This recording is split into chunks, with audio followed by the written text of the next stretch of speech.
A gente vai se posicionando, contando aí com a presença de Guilherme Derrite, que tem uma trajetória que une experiência operacional e política, com histórico em unidades especializadas, como a Rota e atuação legislativa, focada nas áreas de segurança e combate ao crime organizado. Agora, à frente da segurança paulista, Derrite traz uma visão estratégica essencial para debater os novos rumos da segurança pública no Brasil. E é por isso que a gente dá continuidade, então, com a palestra Estratégias de Gestão e Governança em Segurança Pública e no Combate ao Crime Organizado. Secretário, a palavra é sua. Bom, gente, boa tarde. Obrigado. Bom, quando eu falei da doutora Lisandreia, vocês viram na prática aí o grande trabalho que ela faz. Em que pese a produtividade, 748 alvos monitorados, quantidade imensa de presos e operações deflagradas. Inclusive, esse trabalho da doutora Lisandreia rendeu 9 minutos de matéria positiva no Fantástico, falando do NOAD por conta daquela operação que levou à prisão de criminosos que estavam ameaçando aquele influenciador digital, salvo engano, Felco, o apelido dele. Enfim,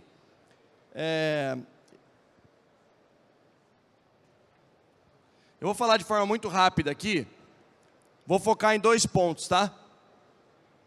Dentro da estratégia de governança e gestão no combate ao crime organizado, eu vou focar na Baixada Santista e Cracolândia, centro de São Paulo, que está aparecendo um monte de especialista para dizer que Cracolândia aconteceu isso, aquilo, etc. e tal, e sequer participou do processo, ou então, aquela velha frase, né? Quando o filho é bonito, todo mundo quer ser o pai, mas não sabe o cenário que nós encontramos aqui de um problema que existia por décadas. Então, no início da nossa gestão, a nossa plataforma principal aqui no estado, com certeza, é o combate ao crime organizado, e aonde o crime organizado se fazia mais presente, era mais latente a presença do crime organizado. Centro de São Paulo e Baixada Santista. Para isso, nós começamos um trabalho de inteligência policial entre as polícias, Polícia Civil, Polícia Militar, Polícia Penal, aqui muito bem representada pelo nosso diretor-geral, Rodrigo Andrade, está aqui o doutor Rodrigo, um exemplo a ser seguido em todo o país, um monstro do setor de inteligência, do sistema prisional, da Polícia Penal.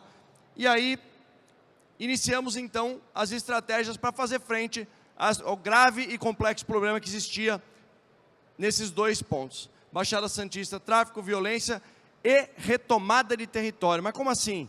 Tinha território dominado pelo crime organizado? Sim.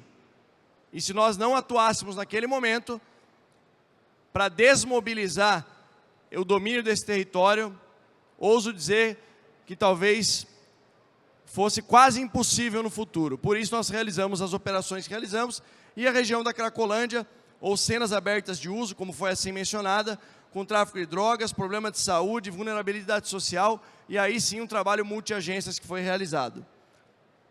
Bom, falando sobre Baixada Santista, foto aqui que vocês estão vendo do lado direito, cidade do Guarujá, em 2023, indivíduo com fuzil, outro com pistola, isso dá para perceber aí que está à luz do dia.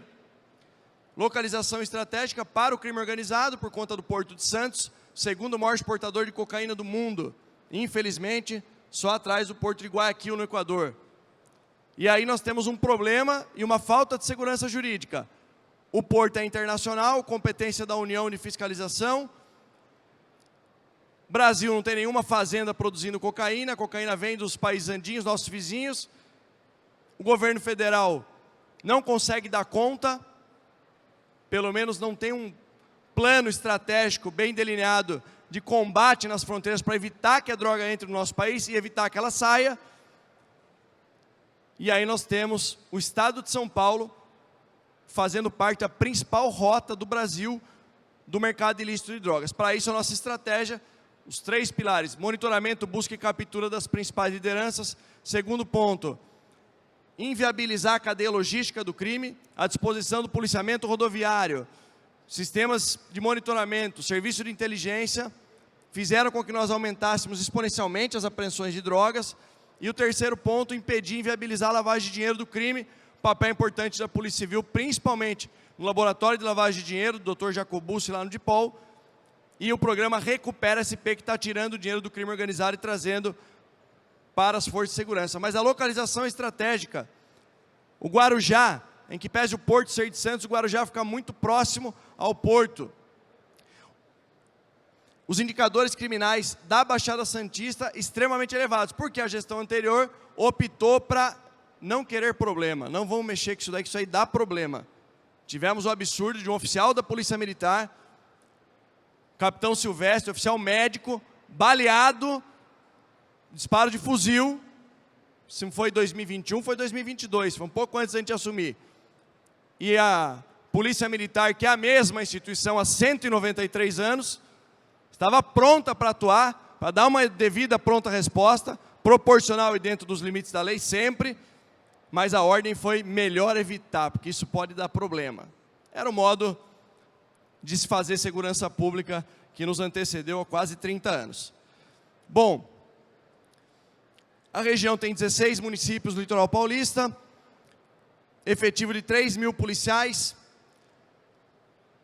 que foram mobilizados para a Operação Verão, que é a maior operação policial da América Latina, isso em dezembro de 2023, e para fortalecer a segurança pública durante a alta temporada. São milhões de pessoas que frequentam o nosso litoral por conta da proximidade com a capital. Nós estamos aqui a 40 minutos do Guarujá, 45 minutos.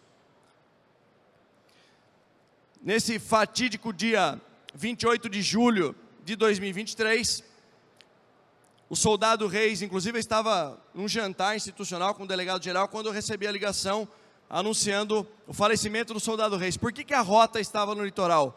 Porque fazia parte do nosso plano estratégico o início da retomada do território e o fortalecimento através da Operação Impacto com as forças de segurança. Durante essa intensificação do patrulhamento pela rota, o soldado Reis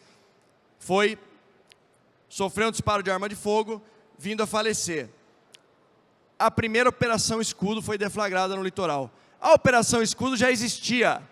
Era uma política institucional da Polícia Militar. Aliás, o idealizador dessa operação e do nome está aqui entre nós. Eu queria, inclusive, por favor, Cássio, fique em pé. O nosso eterno comandante-geral recebesse uma salva de palmas, o coronel Cássio.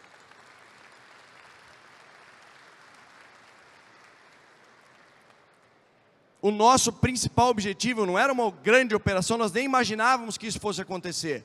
A nossa intenção é o seguinte: toda vez que o Estado for atacado, nós temos que, em ocorrências policiais que tentam tirar o criminoso preso em flagrante das mãos do policial, da autoridade que prendeu, imediatamente uma operação de reforço do policiamento vai ser realizada para mostrar para a sociedade que a polícia vai ser respeitada, o Estado vai ser respeitado a partir de janeiro de 2023. E várias operações de escudo aconteceram antes dessa, só que essa foi a que ficou mais conhecida, muito em virtude do falecimento do nosso herói aqui, o soldado Reis. Então o nosso objetivo era identificar e prender o autor do crime e restabelecer o controle territorial. Imagine vocês, uma pessoa, um cidadão, uma cidadã que mora em determinada rua e que vê ou fica sabendo ou que viraliza o vídeo, o imaginário do cidadão paulista quando vê um criminoso sendo tomado das mãos do policial ou dos policiais. Se a gente normalizar isso e aceitar isso, esquece. Pode ser qualquer coisa menos profissional de segurança pública. Por isso a Operação Escudo foi deflagrada para identificar e prender o autor do disparo e os criminosos. Denúncias infundadas. Vou repetir para vocês. Denúncias mentirosas e infundadas versus violência real. Eles prometeram matar 30. Eram algumas coisas que foram noticiadas na época. Se existisse mesmo penalização por crime de fake news, tinha muita gente que ia ser presa. Entidades que se dizem defensoras de direitos humanos, mas que nunca apareceram num velório de um policial, né? Denunciando execuções, invasões ilegais, abusos durante operações da Polícia Militar na Baixada Santista. Porém, quando essa heroína aqui, ó, sofreu 7 disparos de fuzis, porque eram 2 com criminosos portando fuzis, a cabo Najara Gomes, no dia 1º de agosto de 2023, logo no início da Operação Escudo. Qual que era o objetivo do crime organizado? Nós estávamos intensificando no Guarujá. Isso aconteceu em Santos, para, de alguma maneira, atacar e afrontar ainda mais o Estado. Ela, graças a Deus, sobreviveu. Todos os criminosos que cometeram esse atentado foram presos, e um deles foi condenado a 45 anos de prisão, salvo engano, agora. Bom, foi a maior operação policial, como eu mencionei, 600 policiais deslocados, 40 dias consecutivos e 958 criminosos presos, 1 tonelada de droga apreendida e 119 armas de fogo retiradas da sociedade. Isso aí foi na manhã seguinte do crime.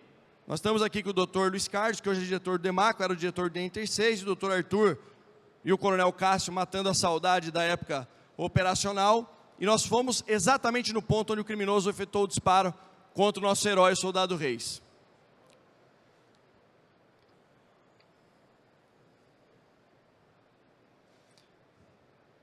Terminada a Operação Escudo, formatura dos novos policiais militares, a Baixada Santista não basta realizar uma grande operação, um trabalho de inteligência, vários criminosos denunciados, início ainda durante o pré-carnaval, mais uma ocorrência que leva outro herói da Polícia Militar, o cabo Cosmo, a falecer dia 2 de fevereiro, e logo em seguida, o cabo Silveira, uma pessoa muito querida, aliás, ambos muito queridos pela tropa, 5 dias depois, morto também na operação. Aí, uma nova operação foi deflagrada, nos moldes da Operação Escudo, que era para ser uma continuidade, por algum motivo, a decisão estratégica foi chamar de Operação Verão, que às vezes se confunde que a Operação Verão acontece há décadas em São Paulo, e é o reforço de policiamento para temporada. Mas uma nova operação foi realizada, e mais do que isso, o crime organizado continuou insistindo no enfrentamento, e nós transferimos o gabinete da Secretaria de Segurança Pública, e eu fiquei por 15 dias trabalhando lá no litoral, ininterruptamente, junto com o comandante-geral da Polícia Militar e o delegado-geral. Nessa operação, com emprego de inteligência, com o apoio do Ministério Público, com o acionamento do Poder Judiciário, aí numa nova estratégia para colocar a tornozeleira eletrônica nos principais criminosos do PCC, da Baixada Santista, e lá a gente monitora por georreferenciamento. Ô secretário, e aqueles que não apareceram, descumprindo a ordem judicial, automaticamente constaram como procurados pela Justiça. O TJSP, o Tribunal de Justiça de São Paulo, e o Ministério Público de São Paulo são grandes parceiros e grandes aliados do combate à criminalidade aqui em São Paulo. Operação Verão, que a partir de fevereiro, nós tivemos o número de presos, em 6 dias, 84 presos, na Operação Escudo, desculpa aqui. Operação prendeu 363, mas isso aqui são notícias que iam saindo, iam sendo atualizadas, e a mídia começando a divulgar. Criminoso exibindo fuzil, domínio de território. Tem uma informação que não está aqui no slide: 27 barricadas foram desmobilizadas das comunidades. Policiais militares do BAEP de Santos foram até a terra do Coronel Nunes, do secretário Vitor, fazer curso para desmobilização de barricadas. Fomos aprender com o Rio de Janeiro, que eles são, infelizmente, são especialistas nisso por conta da realidade, e nós desmobilizamos 27 barricadas. Prisão de 900 criminosos e mais 1 tonelada de droga apreendida em 40 dias.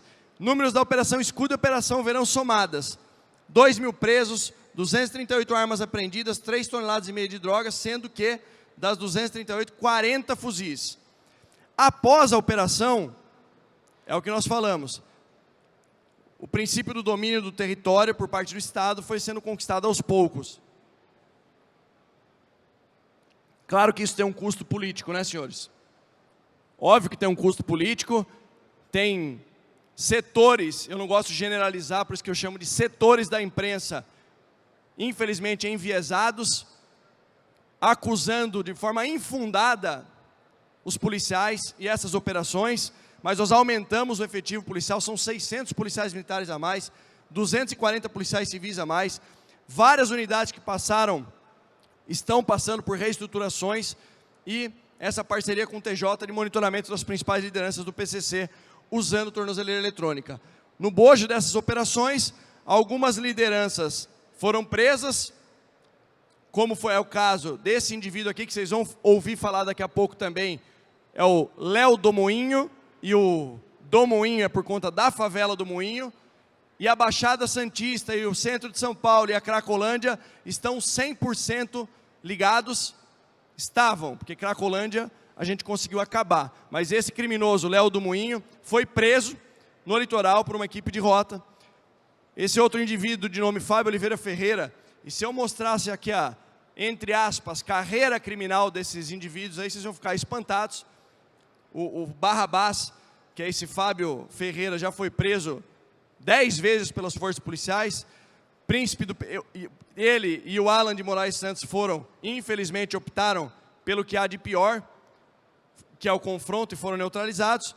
E o Guinho também preso, importante liderança da capital, presa no bojo das operações. Esse indivíduo aqui, que era procurado pela justiça, que atirou nos policiais civis, que atirou em membros da Receita Federal, olha como era o cenário de domínio de território no Guarujá, assassino do sargento Fukuhara em 2012, e eu recebi mensagem e ligação da filha desse sargento, que depois de 12 anos, o Estado conseguiu dar uma resposta, que o desfecho final foi escolha dele, óbvio, mas olha como era a Baixada Santista antes das nossas operações. Tem um vídeo na sequência aí, por favor, equipe técnica.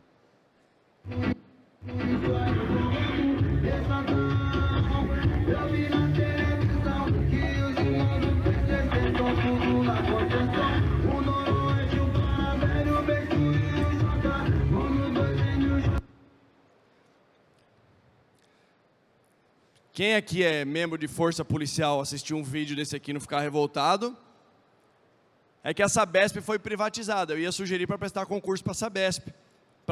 Vai ser servidor público em outra função. Na polícia, quem assiste isso daqui e aceita, desculpa, está no lugar errado. E aqui em São Paulo a gente não vai permitir que isso aconteça. Infelizmente optou pelo confronto. Os nossos caveiras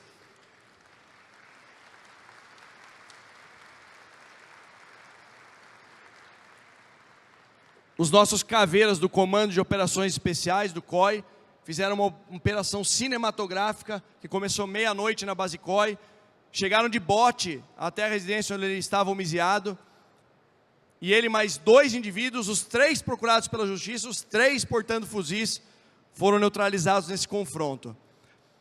Olha só que interessante, né? Setores da mídia criticando como atentado aos direitos humanos. Aliás, eu fui denunciado na Corte Interamericana de Direitos Humanos por conta da operação. Absurdo o que está acontecendo em São Paulo, sem nenhuma prova, tá? Que fique claro, não existe uma prova, um vídeo, tentaram até se esconder dentro de barraco para filmar, eventualmente, algum erro policial e não conseguiram. A aprovação do governo Tarcísio vai a 72% em Santos depois da ação da PM. Foi a maior aprovação do governo do Estado até hoje nos 3 anos. Centro de São Paulo e Cracolândia. Essa foto, tanto em cima quanto embaixo, aqui não está tão visível, mas essa rua toda aqui, na lateral da Estação da Luz, são usuários de drogas, viciados, traficantes. Esse era o cenário quando nós assumimos. Por que eu quero falar sobre isso? Tem muita gente querendo ser o pai da criança, mas quando nós assumimos em janeiro de 23, a prefeitura já estava aí, várias outros prefeitos passaram. Claro que o prefeito Ricardo Nunes foi um grande parceiro, é parceiro, mas a decisão política e estratégica de definitivamente implementar, colocar em campo, gastar energia com trabalho de inteligência foi do governador Tarcísio de Freitas. E dentro do Estado, foi da Secretaria de Segurança Pública. As demais secretarias, lógico que ajudaram, trabalho multidisciplinar. Mas se fosse para dividir percentuais aqui, não dá nem para falar a carga de trabalho que a SSP teve.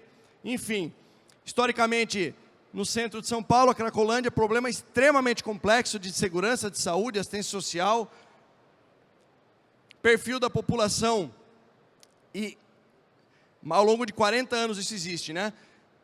Fomentava outros delitos, aumentava os roubos, celular, pequenos objetos. Então estabelecemos uma estratégia, aqui é para mostrar o fracasso das gestões anteriores, tá? A Haddad apresenta programa de braços abertos durante encontro com prefeitos. Bela iniciativa deve ter sido, né? Aí mostra aqui o ex-governador falando da dependência química precisa ser tratada. Claro que precisa, mas precisa ser ao mesmo tempo. Segurança pública, saúde, assistência social. Aqui a foto do ex-governador Dória também. Um mês após a operação desastrosa, Cracolândia está a 400 metros do local original. Por que a gestão anterior optou por espalhar numa operação fracassada chamada Operação Caronte? E para se resolver o problema, quem conhece gerenciamento de crises, um dos princípios é conter a crise. Então, todos esses programas aqui aconteceram antes da nossa gestão. Operação Nova Luz, Centro Legal, Recomeço, Braços Abertos. Esse é interessante, hein? Braços Abertos. Redenção e Caronte, todos fracassados. Extremamente fracassados. E aí, diagnóstico situacional em 2023, esse espalhamento mostrado aqui, e a necessidade de conter a crise, como aumento do efetivo policial militar diário. E a Polícia Civil, operação de inteligência e prisão de traficante. Todos os dias. Por isso, operação resgate, operação impacto com aumento de efetivo, para conter a crise e prender traficante, colocar traficante na cadeia. Governo do Estado cria o hub de cuidados com o crack e outras drogas. Milhares de dependentes químicos passaram por esse hub que fica no centro de São Paulo. Então, ação forte da segurança, ação forte da saúde. Dr. Quirino, psiquiatra renomado, professor de medicina na Faculdade de Medicina da USP. Estrutura de governança, atualização, gestão de dados, trabalho multidisciplinar e reuniões semanais do CICC, Centro Integrado de Comando e Controle. No estado de São Paulo, mês a mês as estatísticas são analisadas para planejamento operacional. Na Cracolândia e no centro era semanalmente feito isso. Dinâmica de requalificação urbana, o que é isso? Todos os policiais militares, nome de cada um que está lá, foto, CPF. Para isso, nós tínhamos que incentivar o nosso policial a cumprir essa missão, que não era fácil. Não era o ambiente insalubre. Bom, criamos uma estrutura no centro, onde teve um aumento de efetivo, inauguramos 3 unidades, segunda companhia do 7º, Força Tática do 7º, companhia Rocan com motocicleta, integração Smart Sampa com a Muralha Paulista, que é a política pública que fornece informações de indivíduos procurados pela Justiça. Inauguramos 11 bases comunitárias, no princípio de domínio do território, e aí começa uma maior presença policial, e abre um campo para a maior investigação que já ocorreu na Cracolândia, chamada Operação Downtown por parte da Polícia Civil. O Departamento Especializado, o DENARC, iniciou essa investigação, e aí foi o início da virada nossa. Até aqui, nós estávamos conseguindo conter a crise. Essa Operação Corte Zero visava tirar as facas dos indivíduos viciados, mas criminosos, que utilizavam para assassinar pessoas por causa do celular. A Operação Resgate da Polícia Civil, requalificação da Polícia Militar, Operação Corte Zero, Speed Bike,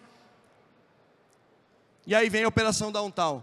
Eu não sei se o Dr. Saeg está aqui, atualmente ele é diretor do DEIC, mas era diretor do DENARC. 1 ano de investigação, nós descobrimos,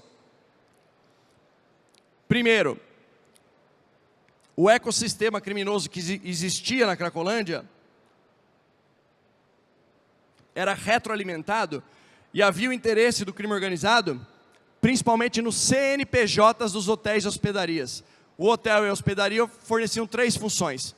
Armazenava droga, fornecia espaço para o usuário consumir entorpecente, muitos consumiam na rua, óbvio, e o terceiro ponto, o CNPJ do hotel mandando para outras contas, outros CNPJs, passavam por 33 empresas de fachada, até chegar na conta de um cara chamado Léo do Moinho, entre outros líderes do PCC. Nós fechamos 78 hospedagens no centro de São Paulo, 142 mandados de busca cumpridos, 26 contas bloqueadas, ligadas a essa hospedagem. Tinha verdadeiras espeluncas na Cracolândia, faturando 15, 20 milhões por mês. Era lavagem de dinheiro, e aí nós descobrimos o principal interesse do crime organizado: usar o CNPJ para lavar o dinheiro. O Poder Judiciário, como eu mencionei, que é parceiro, fechou por determinação judicial, e nós colocamos argamassa, tijolo, para fechar esses hotéis, que estão fechados até hoje. Nós temos 210 milhões de reais bloqueados desses CNPJs aguardando o trânsito julgado. E dando certo, nós vamos reverter e usar esse dinheiro para as forças policiais. Depois da Operação Downtown, a Operação Saúde e Dignidade, com o nosso grande parceiro no combate ao crime organizado, o Ministério Público, GAECO de São Paulo. Avançamos ainda mais, cumprindo alguns mandados de prisão, outros mandados de busca, e revelando mais uma vez todo esse ecossistema criminoso. E aí, depois de algum tempo, a Operação Sharp. E nesse interim todo, governador, descobrimos que o bunker que armazena a maior quantidade de droga do PCC na Cracolândia fica na comunidade conhecida como Favela do Moinho. Se não houver um plano de habitação para retirar, porque é uma área invadida, as pessoas que moram lá, o crime organizado vai usar a maioria das pessoas, que são pessoas de bem, como escudo, e a gente não vai conseguir definitivamente acabar com a Cracolândia. Para que não haja mais o interesse desse ecossistema criminoso, para que ele morra de uma vez por todas, por inanição, precisamos de uma política habitacional. E o governador Tarcísio, vamos fazer. Policiais civis, militares, apoiando CDHU. Hoje, eu não sei o percentual agora, mas estava em 86, quase 88% de moradores que se interessaram, porque o governo do estado vai fornecer um apartamento digno do CDHU, ou pagar aluguel social.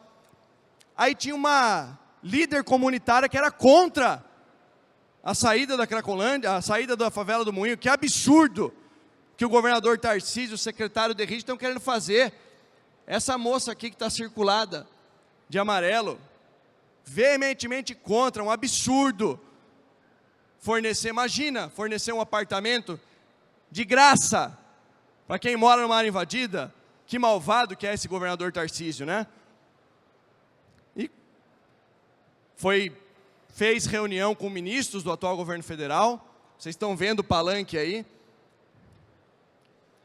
E na operação dia 8 de setembro, agora, mês passado, quem foi presa em flagrante?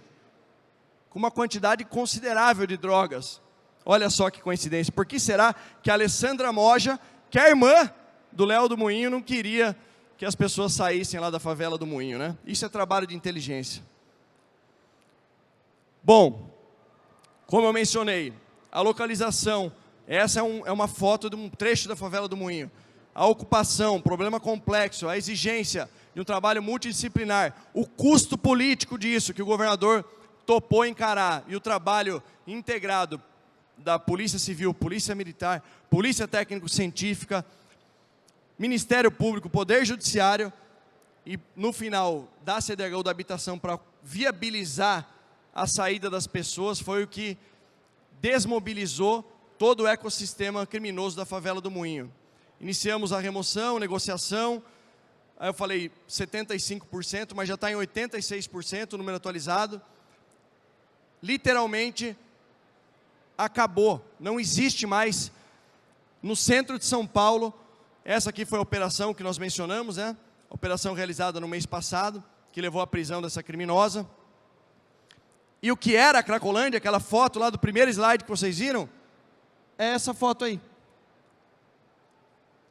Aqui a evolução temporal, análise criminal, pontos de concentração. E para quem fala e acusa de forma leviana ou equivocada, que tem as duas coisas, né? Tem alguns que afirmam de forma equivocada porque não tem conhecimento. Outros são canalhas mesmo, que tentam imputar falsamente, sabendo que é mentira. A Cracolândia não acabou, ela espalhou. Mentira! Sabe por quê? que nós já imaginávamos que os nossos amiguinhos falariam isso. Por isso que nós qualificamos todos. Essa qualificação, hoje, me garante afirmar que essas pessoas que eram usuários de drogas, passaram pelo hub de atendimento e estão sendo tratadas em mais de 40 clínicas de reabilitação que o governador colocou para funcionar para atender a população da Cracolândia. Então, essa imagem que fica é o fim da Cracolândia e o recomeço da área central de São Paulo. 13 de maio de 2005, nós completamos aí 6 meses, muito pouco divulgado, que a grande mídia, obviamente, eu acho que não tem um certo interesse em divulgar as ações do governo do Estado de São Paulo, não sei porquê, mas a verdade é que com um trabalho de inteligência, um trabalho de integração, um trabalho coordenado, nós conseguimos acabar com um problema de décadas e lá na Baixada Santista demos mais do que um recado, mostramos que no Estado de São Paulo não tem 1 metro quadrado que o crime organizado vá tentar dominar o território, porque aqui tem homens e mulheres que honram o juramento que fizeram, que são inconformados e jamais vão admitir criação de Estado paralelo na locomotiva do Brasil, que é esse país chamado Estado de São Paulo. Obrigado pela atenção e Deus abençoe a todos.